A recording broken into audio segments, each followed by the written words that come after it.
Hi dear student, welcome to the online platform of Saraswati Group of Colleges.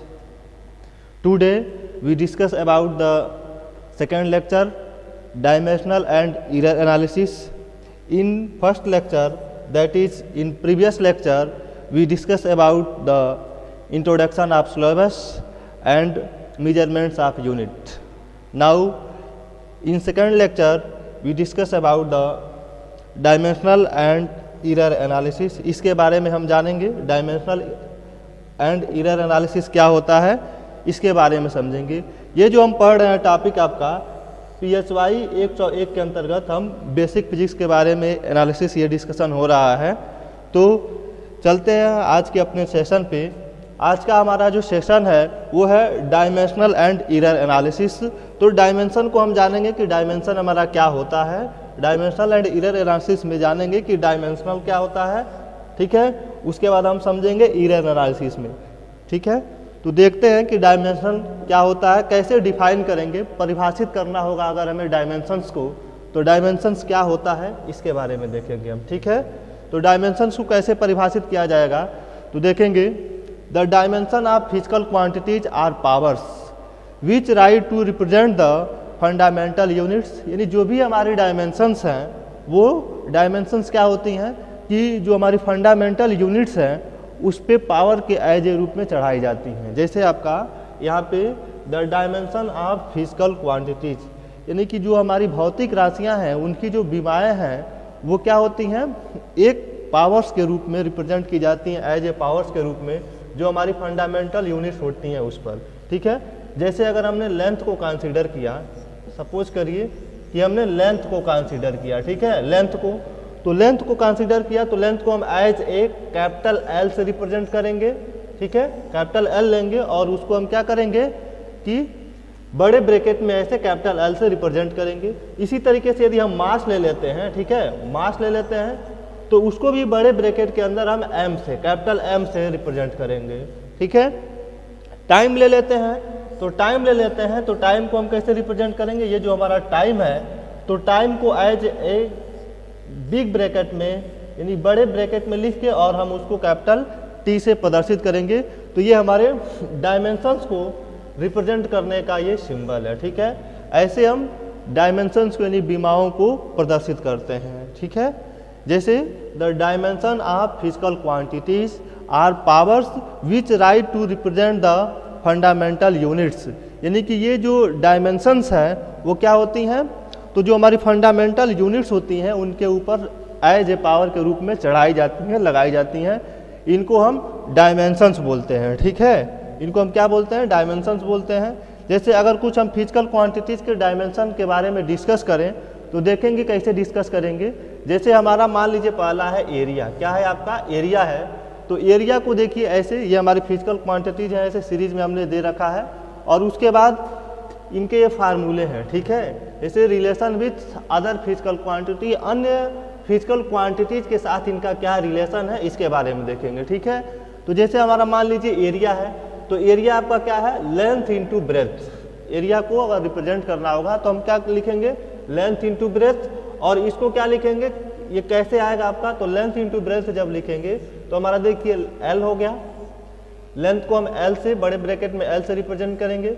उसी तरीके से जो हमारा ब्रेथ है तो इसको भी हम क्या करेंगे, एल से रिप्रेजेंट करेंगे। तो एल इंटू एल क्या हो जाएगा आपका, एल स्क्वायर हो जाएगा, ठीक है फ्रेंड्स। एल इंटू एल आपका क्या हो जाएगा, एल स्क्वायर हो जाएगा। देखिए ऐसे इसको अगर डायमेंशनल फार्मूला से हम रिप्रेजेंट करेंगे तो m0 फिर एल स्क्वायर फिर आपका T0, या इसी को हम डायरेक्ट ऐसे भी लिख सकते हैं एल स्क्वायर, ठीक है। नेक्स्ट जो हमारा है वॉल्यूम है, तो वॉल्यूम को देखिए कैसे रिप्रेजेंट किया गया है, length into breadth into height. तो इसमें क्या हो जाएगा एल, ये हमारा हो जाएगा एल, फिर से आपका हो जाएगा एल इंटू आपका फिर से क्या हो जाएगा एल। तो ये हमारा क्या हो जाएगा आपका L into L that is L Q हो जाएगा, समझ रहे हैं, ये हमारा एल क्यू हो जाएगा। तो इस तरह से हम वॉल्यूम के डायमेंशन को रिप्रेजेंट करेंगे, ठीक है। इसी तरीके से आपका देखिए यहाँ पे जो दे रखा है, मास डेंसिटी है, फ्रीक्वेंसी है, वेलोसिटी या स्पीड, फिर एक्सीलरेशन है, आपका फोर्स है, ये सब इम्पल्स है, ये सब आपकी फिजिकल क्वांटिटीज हैं और इनके क्या है, ये इनके ये हमारे फार्मूले दिए हुए हैं, ठीक है, कि कैसे एज ए हम अदर फिजिकल क्वांटिटीज के रूप में इनको रिप्रेजेंट करेंगे, ठीक है ना। जैसे एक्सीलरेशन को अगर सपोज करें, मान लीजिए हमारा एरिया हो गया, वॉल्यूम हो गया, फिर हम स्पीड को कंसीडर कर लें, जैसे स्पीड को, तो स्पीड को हम देखिए यहाँ लिखा गया डिस्प्लेसमेंट बाई टाइम। तो डिस्प्लेसमेंट को हम कैसे लिखेंगे, डिस्प्लेसमेंट हमारा एक तरह का क्या है, डिस्प्लेसमेंट जो हमारा है ये एक तरह का डिस्टेंस है, ठीक है, तो इसको हम L से रिप्रेजेंट करेंगे, लेंथ में मेजर करेंगे, और जो टाइम है वो हमारा क्या है, इसको हम T से डिनोट करेंगे। तो इसका क्या बन गया आपका, ये जो हमारा डायमेंशन होगा स्पीड का या फिर कहें वेलोसिटी का, तो फिर ये हमारा हो जाएगा L T पे पावर आपका क्या हो जाएगा, -1 हो जाएगा, ठीक है। इसी तरीके से हम एक्सेलरेशन का निकाल सकते हैं, तो एक्सेलरेशन का देखेंगे क्या हो जाएगा, वेलोसिटी बाई टाइम होगा ना, तो वेलोसिटी का क्या लिख सकते हैं, वेलोसिटी का हम लिख लेंगे L T पे पावर आपका -1, और फिर से आपका बाई क्या हो जाएगा, ये टाइम जो हमारा है, तो टाइम को फिर से हम कैसे रिप्रेजेंट करेंगे, T से। तो ये हमारा हो जाएगा एक्सेलरेशन का जो फार्मूला है। एक्सेलरेशन का जो डायमेंशन बनेगा वो क्या बनेगा, L T पे पावर आपका -2 बन जाएगा, ठीक है फ्रेंड्स। तो इस तरह से हम निकाल सकते हैं एक्सेलरेशन का। फोर्स का अगर हमें निकालना होगा, ये फोर्स है, तो फोर्स को लिख सकते हैं आप, जो फोर्स है आपका, जैसे फोर्स इक्वल टू लिख सकते हैं फोर्स, यानी F इक्वल टू जो हमारा ये फार्मूला बना है, F इक्वल टू क्या हो जाएगा, M इंटू ए हो जाएगा। F इक्वल टू आपका क्या है, M इंटू ए है। तो इसको जब रिप्रेजेंट करेंगे देखेंगे तो मास का क्या हो जाएगा, ऐसे मास है तो इसका कैपिटल M हो गया। फिर से नेक्स्ट जो हमारा एक्सेलरेशन है, एक्सेलरेशन का क्या हो जाएगा, L T पे पावर आपका -2 हो गया, L T पे पावर आपका -2। तो इसको एक में लिखेंगे तो ये हमारा हो जाएगा M फिर L और T पे पावर आपका क्या हो जाएगा, -2। इस तरह से ये हमारा फोर्स का डायमेंशन हो जाएगा, ठीक है। तो ऐसे जो भी टर्म्स हैं आपका, जैसे वर्क है, फिर एनर्जी है, पावर है, मोमेंटम है, प्रेशर या स्ट्रेस है, इन सब का क्या निकालना रहेगा, हमें डायमेंशन निकालना रहेगा। तो ये सब आपका इधर डायमेंशन दिया गया है कि कैसे इसको हम डायमेंशन इसका कैलकुलेट करेंगे। तो ये सारे डायमेंशन हमने इस चार्ट में निकाला हुआ है। तो उम्मीद करते हैं कि आप इसको अन्य जो भी हैं इन सबको क्या करेंगे, जितने भी फिजिकल क्वांटिटीज हैं सबका आप डायमेंशन कैलकुलेट करेंगे। ऐसे इसको निकाला जाता है, ये तरीका है डायमेंशन कैलकुलेट करने का, ठीक है। तो बाकी जो क्वांटिटीज हैं इन सब का आप डायमेंशन कैलकुलेट कर सकते हैं इस फार्मूले से, ठीक है। तो ये हमारा रहा आज का, ये जो फिजिकल क्वांटिटीज हैं उनको हम कैसे निकालते हैं, ये रिप्रेजेंटेशन रहा कि जो फिजिकल क्वांटिटीज हैं उनका हम डायमेंशन फार्मूला कैसे कैलकुलेट करते हैं, ठीक है फ्रेंड्स। तो नाउ नेक्स्ट हम इसके बारे में अब जानेंगे। जो नेक्स्ट हमारा होगा कि यूजेज ऑफ डायमेंशन। अब हम बढ़ेंगे कि डायमेंशन को हम यूज कैसे करते हैं, इस डायमेंशन को हम किस तरह से यूज करते हैं, ठीक है। तो यूजेज ऑफ डायमेंशन में देखेंगे कि क्या इसके यूजेज है, आखिर हम डायमेंशन को क्यों पढ़ते हैं, ठीक है। तो यूजेज के बारे में हम डिस्कस करेंगे। ये हमारा है यूजेज ऑफ डायमेंशन। तो डायमेंशन यानी कि बीमाओं के क्या उपयोग हैं इसके बारे में चर्चा करेंगे, ठीक है। तो पहला जो यूज है फ्रेंड्स, जो पहला हमारा डायमेंशन का यूज है वो है conversion of one system of units into other system of units. यानी कि जो हमारा डायमेंशन है उसको क्या कर सकते हैं, एक सिस्टम ऑफ यूनिट से दूसरे सिस्टम ऑफ यूनिट्स में हम कन्वर्ट कर सकते हैं। यानी कि बीमी विधि से, यानी कि बीमा से हम क्या कर सकते हैं कि एक पद्धति के जो मात्रक हैं उसको दूसरे पद्धति के मात्रक में हम चेंज कर सकते हैं। पहला हमारा यूज है इसका ये कि conversion of one system of units into other system of units. जैसे एक पद्धति के मात्रकों को हम दूसरे पद्धति के मात्रक में चेंज कर सकते हैं, ठीक है। हम एक पद्धति के मात्रकों को क्या कर सकते हैं, दूसरे पद्धति के मात्रकों में चेंज कर सकते हैं। जो नेक्स्ट है हमारा देखेंगे, नेक्स्ट क्या है आपका, to check the dimensional balance of a physical equation. क्या कर सकते हैं कि हम कोई भी आपका जैसे इक्वेशन है उसको बैलेंस कर सकते हैं डायमेंशनल से, ठीक है, डायमेंशनल मेथड से। यानी कि बीमी विधि से हम क्या कर सकते हैं, किसी भी इक्वेशन को बैलेंस कर सकते हैं, ठीक है। To check the dimensional balance of a physical equation. किसी भी हम इक्वेशन को क्या कर सकते हैं, बैलेंस कर सकते हैं, संतुलित कर सकते हैं उसको डायमेंशनल मेथड के थ्रू। ठीक है, तो ये हमारा यूज है इसका। ठीक है, इसके बाद आपका जो नेक्स्ट है, आपका जो नेक्स्ट थर्ड यूजेज है इसका, to establish the relation among various physical quantities. कई तरह की अगर आपकी फिजिकल क्वांटिटीज हैं तो उसके बीच हम क्या कर सकते हैं, रिलेशन स्थापित कर सकते हैं। ठीक है, तो यही हमारा 3 तरह का यूजेज है इसका। ठीक है, जो तीसरा यूज है, टू इस्टेब्लिश द रिलेशन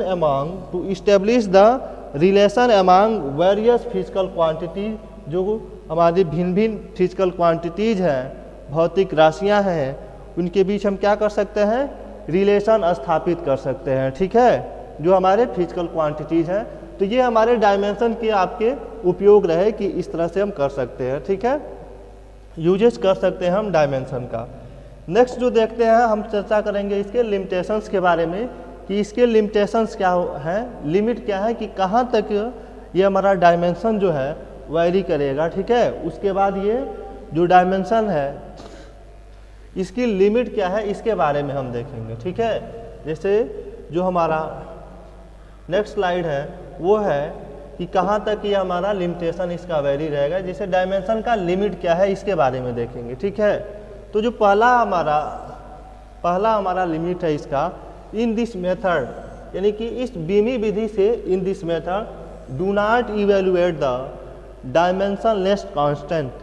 यानी कि इस बीमी विधि से जो हमारे डायमेंशन लेस कांस्टेंट हैं उसको हम इवेलुएट नहीं कर सकते हैं। जैसे बीमाहीन जो नियतांक हैं उसको हम इस बीमी विधि से इवेलुएट नहीं कर सकते हैं। जैसे डायमेंशन लेस का मतलब जैसे आपका डिजिट हो गया। जैसे मान लीजिए अब कोई भी हम इक्वेशन को वेरीफाई कर रहे हैं, जैसे ये हमारा हो गया, मान लीजिए s इक्वल टू ut और प्लस हाफ at², ये हमारा इक्वेशन हो गया। तो इसमें जब हम इसको ऐड करेंगे, ठीक है ना, जैसे हम LHS की बीमा को RHS की बीमा को निकालेंगे, तो इसमें जो डिजिट के रूप में, मान लीजिए अंक के रूप में जो कांस्टेंट आएगा, इसकी हम बीमा नहीं निकाल सकते हैं। या एज ए कहें कि जो भी हमारे कांस्टेंट आएंगे उस कांस्टेंट को हम इवेलुएट नहीं कर सकते हैं इस मेथड से। ठीक है, जो नेक्स्ट है हमारा, नेक्स्ट जो लिमिटेशन है वो है, in this method do not analysis about equation of trigonometric.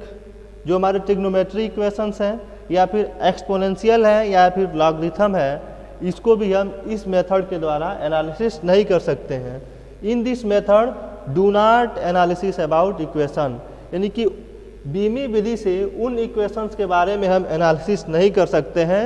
जैसे आपका अगर कोई ट्रिग्नोमेट्रिकल इक्वेशन है, जैसे ट्रिग्नोमेट्रिकल में जैसे आपका साइन थीटा हो गया, कास थीटा हो गया मान लीजिए, या फिर टैन थीटा हो गया, ठीक है, या कोई भी आपका ट्रिग्नोमेट्रिकल फार्मूला ही हो या ट्रिग्नोमेट्रिकल इक्वेशन ही क्यों ना हो, या फिर एक्सपोनेंशियल वाला दे दिया जाए, एक्सपोनेंशियल फार्म का कोई दे दिया जाए, जैसे e⁻x है, या कोई भी हमारा इस तरह का फंक्शन है एक्सपोनेंशियल के फॉर्म में है, या फिर लॉग वाला है, जैसे लॉगरिथमिक इक्वेशन हो गया, या लॉग से संबंधित जैसे log x हो गया, या फिर log y हो गया, या log m हो गया, बाई log n हो गया। तो कोई भी आपका लॉगरिथमिक टर्म है उसको भी हम क्या कर सकते हैं, इस डायमेंशन के थ्रू नहीं निकाल सकते हैं। तो ये फ्रेंड्स हमारे लिमिटेशंस हैं इसके, ठीक है ना, ये हमारा लिमिटेशन ऑफ डायमेंशन है कि डायमेंशन के थ्रू हम जो लॉगरिथमिक है या फिर एक्सपोनेंशियल है या फिर जो ट्रिग्नोमेट्रिक फंक्शन है या इक्वेशन है, इसको